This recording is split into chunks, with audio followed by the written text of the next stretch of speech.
Welcome বন্ধুরা, ব্লগমেটসে সবাইকে স্বাগত জানাচ্ছি। আজকে আবার বেরিয়ে গেছি নতুন একটি জায়গার উদ্দেশ্যে। তো আজকে গুয়াহাটিতে আমি 3টি জায়গা কভার করার চেষ্টা করব এবং সেই জায়গার ফুল ডিটেল এখানে দেয়া থাকবে। কোথায় যাবেন, কিভাবে যাবেন এবং কী করে যাবেন সব কিছু এখানে দেয়া থাকবে। তো সঙ্গে থাকো আর বেরিয়ে চলো আমার সাথে আজকে আরেকটি নতুন উদ্দেশ্যে।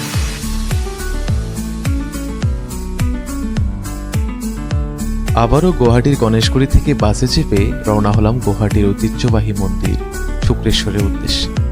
আপনারা কামাখ্যা স্টেশন থেকেও সেখানে যেতে পারেন। কামাখ্যা থেকে যে কোনো অটো বা বাসে করেই পেয়ে যাবেন শুক্রেশ্বর মন্দির।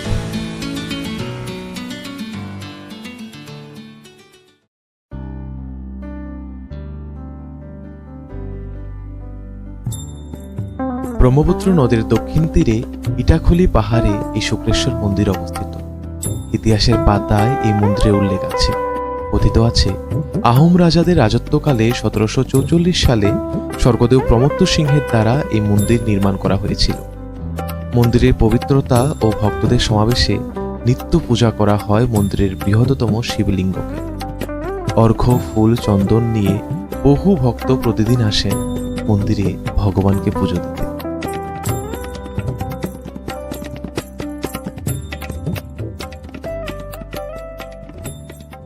ভাইব অসাধারণ, একটা পবিত্র ভাব চতুর্দিকে খেলছে। তো এই সেই ঐতিহ্যবাহী মন্দির দর্শন করলাম আমি, যা আহোম রাজা প্রমত্ত সিংহ বানিয়েছিলেন 1744 সালে। তো আমি এখন সেই জায়গায় আছি।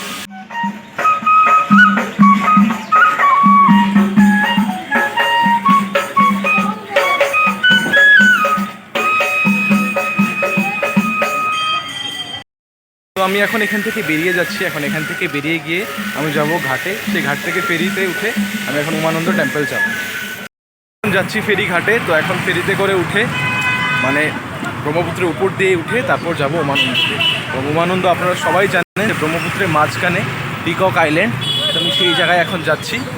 তো দেখুন কত নৌকা ওখানে বাঁধা রয়েছে। তো এখন সেই ফেরিতে করে উঠে আমি যাচ্ছি উমানন্দ। বন্ধুরা, তো ব্রহ্মপুত্রের জল বেড়ে গেছে, সেজন্য ফেরি এখন বন্ধ, টিকিট দিচ্ছে না। তো আমি আজকে উমানন্দ দর্শন করতে পারবো না, নেক্সট অন্যদিন হয়তো আসতে হবে। তবে প্ল্যান এ খতম হয়েছে, এখন প্ল্যান বি আছে। আরেকটা জায়গায় যাব, আমিনগাঁও। তো সেইখানে গিয়ে আমি বুদ্ধ টেম্পল দর্শন করব। তো থামা যাবে না, মানে থামলে চলবে না। ফেরি বন্ধ হয়েছে তো কী হয়েছে, আরেকটা মন্দির আছে সেইখানে যাব। সেখানে যেতে আমার কোনো ফেরি লাগবে না। তো আপাতত উঠা হলো না আর ফেরিতে, নেক্সট আরেকদিন আসবো। এই সময় আসলে ব্রহ্মপুত্রের জল বেশি থাকে, সেই জন্য হয়তো ফেরি বন্ধ থাকে। তো এই সময় না আসাটাই ভালো উমানন্দ দর্শন করার জন্য। আপনারা জল কম থাকবে যেই সময়টাতে, মানে সেপ্টেম্বর, অক্টোবর, নভেম্বর, এই সময় আসলে আপনারা সেই জায়গায় যেতে পারবেন। তো উপায় নেই, কিছু করার নেই, যাবো অন্য জায়গায়। উমানন্দতে তো যেতে পারলাম না, তবে ভগবান আমাকে রুষ্ট করেনি। এইখানে আমি একটা সুন্দর ফুলের মার্কেট দেখতে পেলাম, আপনাদের দেখাচ্ছি। সেটা উমানন্দ ঘাটের সামনেই। এখান থেকে একটা সুন্দর অভিজ্ঞতা হয়ে গেল। এখন আমি এখান থেকে বাসে উঠে তারপর যাচ্ছি বুদ্ধ টেম্পলে, আমিনগাঁও। তো কি সুন্দর ফুলের সুবাস বেরিয়েছে,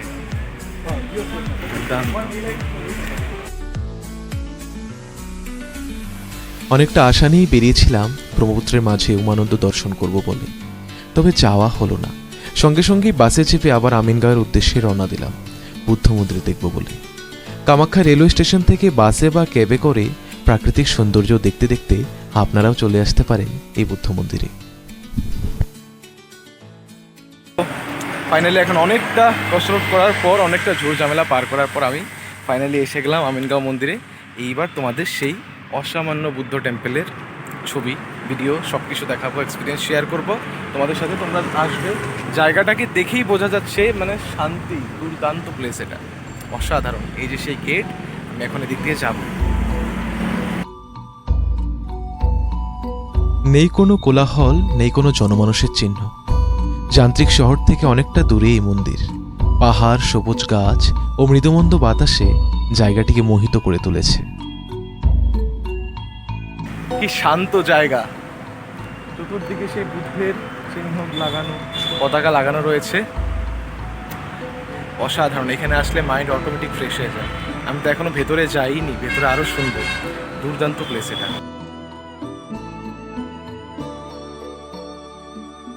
তো সবাই জানেন বা দেখেছেন আগে ফটোতে ভিডিওতে যে বুদ্ধর যে বড় স্ট্যাচু এখানে আছে, সেই স্ট্যাচু দেখতে হলে এই সিঁড়িটা দিয়ে উপরে উঠে যেতে হবে এবং জায়গাটা জাস্ট অসামান্য অসাধারণ। আমার সামনের যে দৃশ্যটা just looking wow, amazing place. শান্ত হয়ে গেছে এখানে, নিশ্চয়ই আসবেন এই জায়গাটা, অকল্পনীয়, মানে মুখে বা ভিডিওতে বোঝানো যাবে না, এখানে আসতে হবে, দুর্দান্ত প্লেস।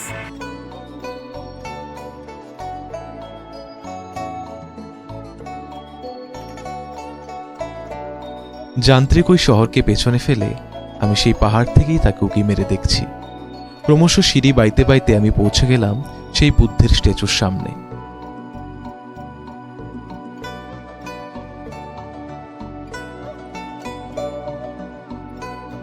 নীল আকাশের পরে সাদা বুদ্ধের মূর্তি এক অমায়িক শান্তি সৃষ্টি করেছে চারিদিকে। আমার চঞ্চল মন তখনই শান্ত হয়ে গেছিল যখন আকাশ ছোঁয়া বুদ্ধের মূর্তির দিকে আমি চোখ তুলে তাকালাম।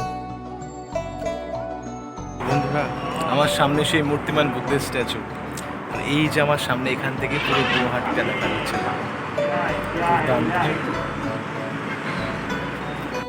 একটা প্লেস কখনোই মিস করবেন না, যদি গুয়াহাটি ঘুরতে আসেন এই প্লেস কখনোই মিস করবেন না।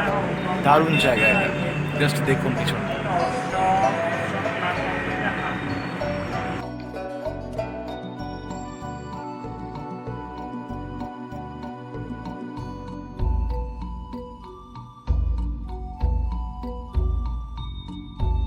নিশ্চয়ই অসাধারণ এক্সপিরিয়েন্স এই টেম্পেলে।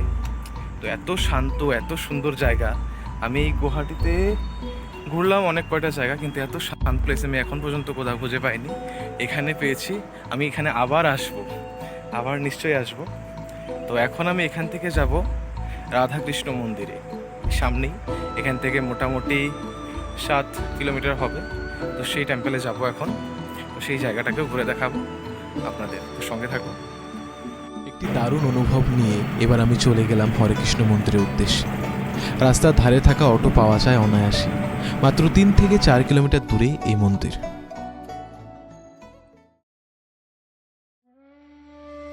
এবার আমি এসে গেছি নর্থ গুয়াহাটি হরেকৃষ্ণ টেম্পল। তো এখন আমি যাচ্ছি, তোমাদেরকে দেখাবো। খুব সুন্দর জায়গা, আমিনগাঁও জায়গাটা সত্যি দারুণ। এই জায়গাটাকে, এরিয়াটাকেই বলে আমিনগাঁও, এবং এখানে মানে জাস্ট গুয়াহাটি থেকে অনেকটা দূরে, সেই শহর ঝঞ্ঝাট থেকে, ভিড় কম, খুব সুন্দর লাগছে জায়গাটা দেখতে, অসাধারণ প্লেস।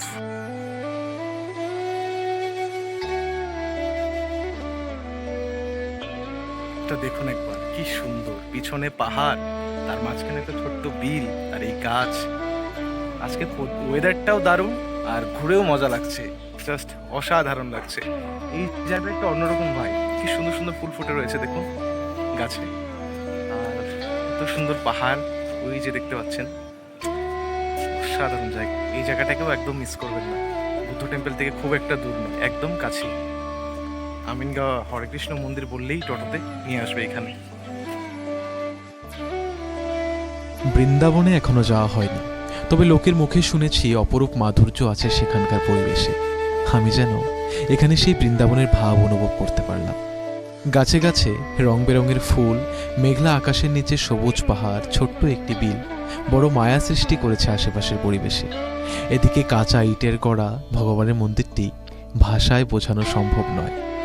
ভেতরের কারুকার্য থেকে শুরু করে মূর্তির শৃঙ্গার পর্যন্ত সবই বড় যত্নে সাজানো।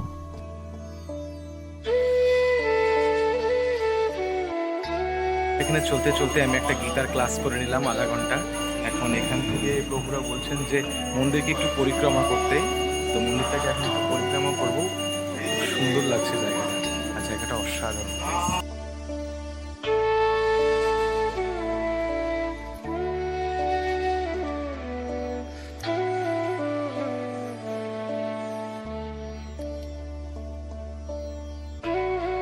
দর্শন করার পর এখন এইখানে দাদারা প্রসাদ দিচ্ছেন, আমি সেই প্রসাদ নেব। এখানে ক্ষীর দেওয়া হচ্ছে, ক্ষীর বা পায়েস কিছু একটা। তখন সেই প্রসাদ খেয়ে তারপর আমি এখান থেকে যাব। মন্দিরে আমি এখন ঘুরে নিয়েছি, এখন আমি এখান থেকে যাব ঘরে। তো আজকের জার্নি এই পর্যন্তই, এবং দারুণ অভিজ্ঞতা হয়েছে মন্দিরে। মন্দিরে প্রসাদ ছিল দুর্দান্ত, তো সব কিছু মিলে জাস্ট অসাধারণ। আর এখানে একটা গিটার ক্লাসও হয় রোজ, আমি সেই গিটার ক্লাসটাও করেছি। তো আজকের মতো এখানেই বন্ধুরা আমার ভিডিও সমাপ্ত করছি। এভাবেই আপনাদের নতুন নতুন জায়গায় নিয়ে যাব, নতুন নতুন জায়গার সাথে অবগত করাতে থাকবো।